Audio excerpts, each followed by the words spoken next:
Now here's the 4 major lessons in life to learn. I've got my first book finished. Came out a couple of weeks ago. This is in it. The 4 major lessons in life to learn. Here they are. Number 1, learn how to handle the winters. That's lesson 1. They come right after falls with regularity.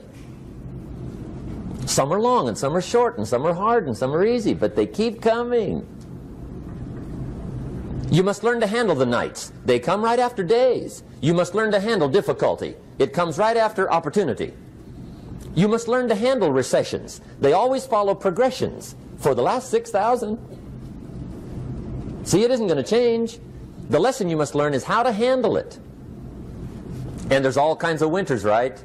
The winter when you can't figure it out. The winter when it all goes smash. The winter when it turns belly up. The winter when it won't work, when you've run out of money and you've got a broken heart. See, those are winter times. There's all kinds. Economic winters, social winters, personal winters. When your heart is smashed in 1,000 pieces and the nights are unusually long, your prayers seem to go no higher than your head. It's winter time. Barbara Streisand sings, "It used to be so natural to talk about forever, but used to be's don't count anymore. They just lay on the floor till we sweep them away. You don't sing me love songs, and you don't say you need me, and you don't bring me flowers anymore."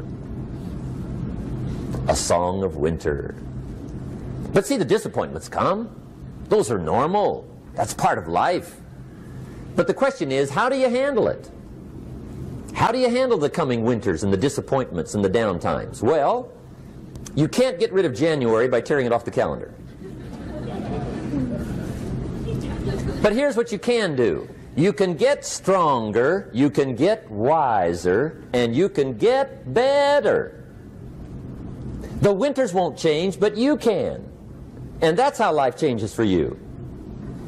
See, before I understood, when it was winter, I used to wish it was summer. I didn't understand.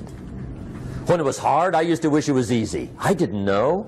And then Mr. Schoaf gave me a part of his very unique philosophy when he said, "Don't wish it was easier, wish you were better." See, that triggered my whole life change. Don't wish for less problems. Wish for more skills. Don't wish for less challenge. Wish for more wisdom. That's the key. So that's lesson 1. Learn how to handle the winters. Here's lesson 2. Learn how to take advantage of the spring. That's the second one. Spring is called opportunity.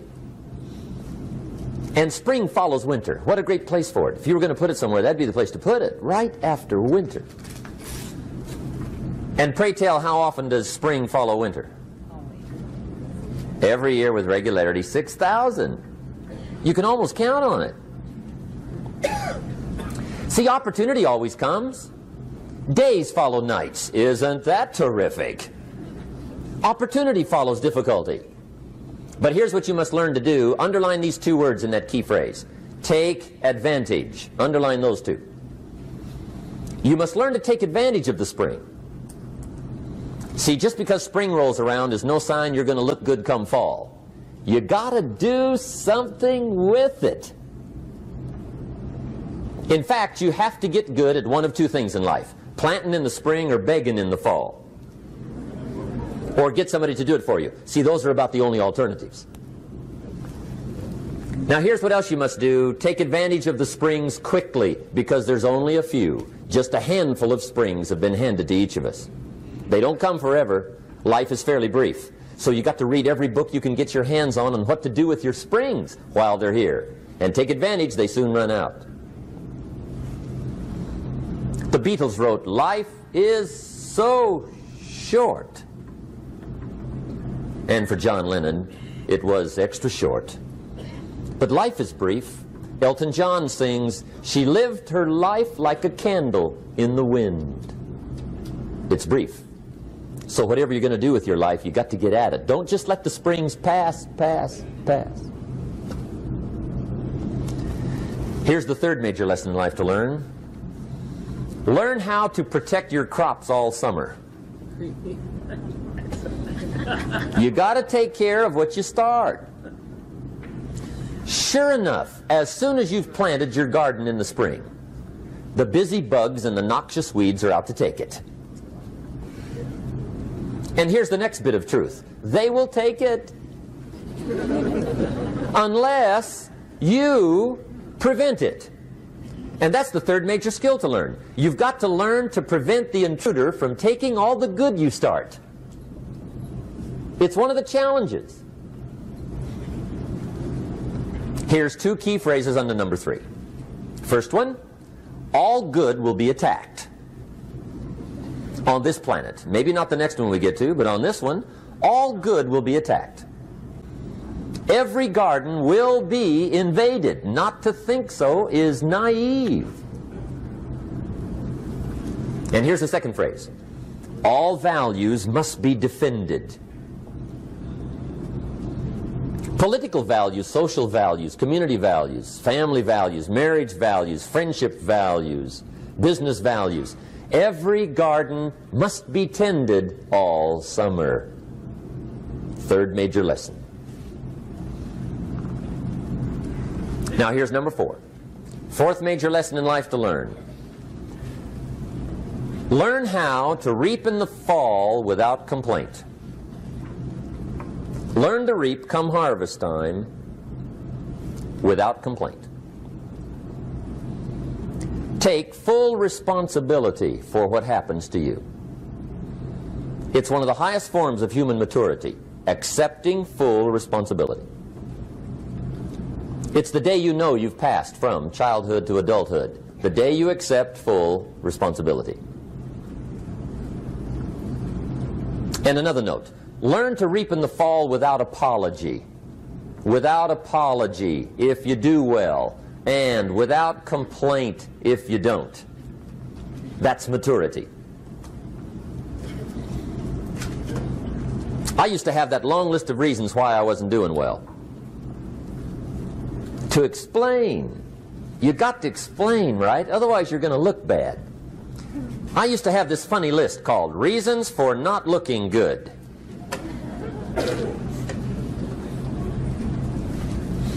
I used to blame the government.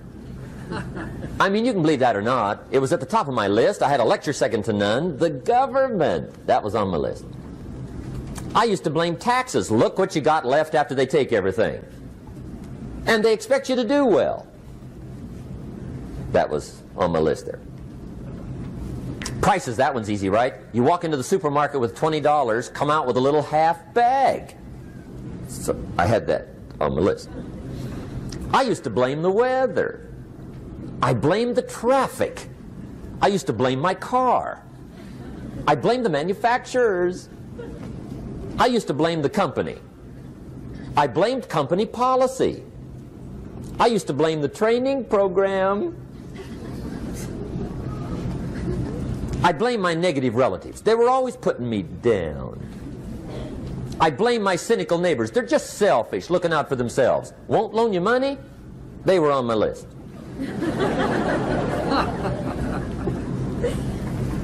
I used to blame the economy. I blamed the community. That's a pretty good list for not doing well, isn't it? I thought it was good.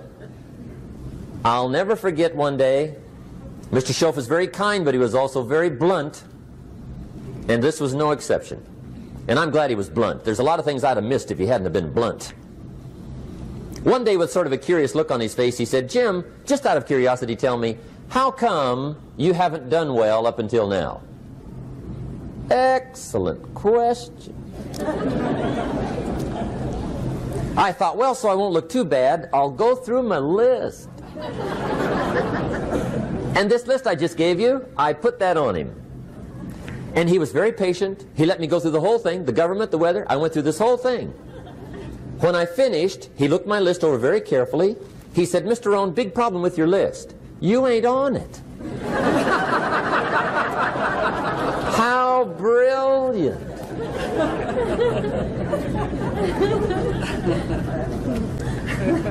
When I went to work for him a few months later, I learned very quickly to tear up my list, reasons for not doing well, and I threw it away. And I got me a fresh piece of paper. And I put one word on it. Me. There's a Black Heritage spiritual that says, it's not my mother nor my father, nor my brother nor my sister, but it's me, oh Lord, standing in the need of prayer. See, I used to blame everything outside. And then let me give you a little philosophy that helped turn my life around. For your notes, here it is. It's not what happens that determines the quality or the quantity of your life. It's not what happens. And the reason is because what happens happens to about everybody. No different. The sun went down on all of us last night. A common event, a happening. And I found out that the same things can happen to two different people. One gets rich and one stays poor. Why is that? It's because it's not what happens, but rather it's what you do that changes everything. So that's a key phrase. It's not what happens, it's what you do. What happens is about the same. You might put that in parentheses here. Same. What people do, that's what's different. Anything can happen, right? Everything can happen. I've heard all the stories. I've been one of the stories. Hey, we could all tell stories all night long, right? Happenings. Anything can happen. Have you heard of Murphy's Laws? Anybody here heard of Murphy's Laws? Okay, most of you have. Murph had these laws. One of them was, if anything can go wrong, it will. That's one of Murphy's laws. He was not one of the great positive speakers of the day. But anyway, it's still true though, right? Anything can go wrong, everything can go wrong. For sure. I've fallen out of the sky so many times. Once to the tune of a couple of million. Devastating. Took me a while to survive that one. Now, it wasn't all that much, but it was all I had. Right? I mean, that's when it's much, right? When it's all you got. If you got 3, 2 go, you got 1 left, you ain't looking that bad. But when it all goes, has anybody been there when it all went? Anybody? Come on, the rest of you liars. Go ahead. Hey, we've all been there, right? When it all went. Of course, it used to be a long time ago, right? When you ran out of money, got to 0, you were all through. Heck, now you can whistle right on by 0, right? I mean, they will bury you. That's what they will do.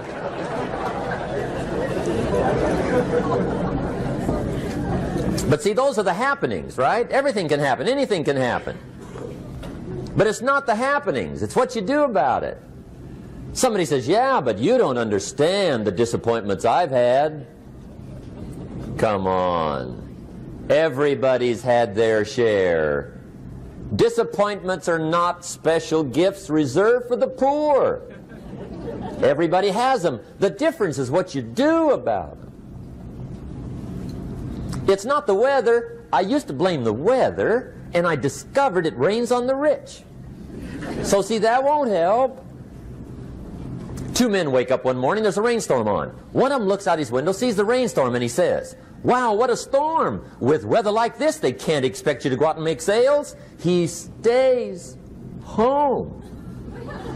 Same morning, the other guy looks out his window, sees the same storm, says, wow, what a storm.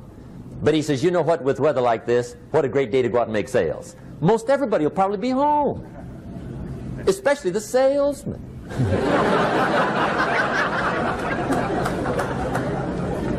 See, that's the difference in how your life works out. It's not what happens, it's what you do. So here's one of the key questions of the evening. Starting tomorrow, what are you going to do that'll make a change in your life's direction? Good question. What are you going to do starting tomorrow that'll make a difference? Now see, if you don't do something starting tomorrow that'll make a difference, guess what? It's gonna be the same. And see, that way you can guess what the next 5 years are going to be like. Look at the last 5. Because the next 5 are going to be like the last 5 unless you, major key, tomorrow, change it all. Or change a little, or change something, or don't change. It's choice time. You can do whatever you want. But it's nice to know any day you wish you can change your whole life. What can you do starting tomorrow that'll make a difference? Good question.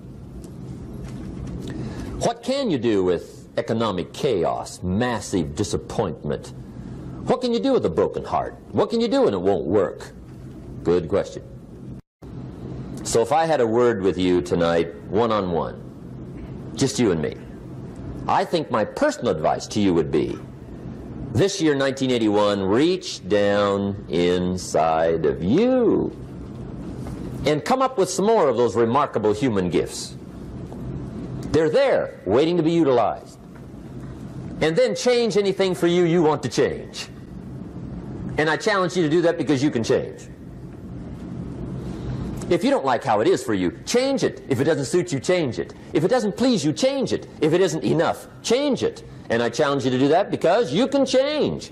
See, you don't ever have to be the same again after tonight, only by choice.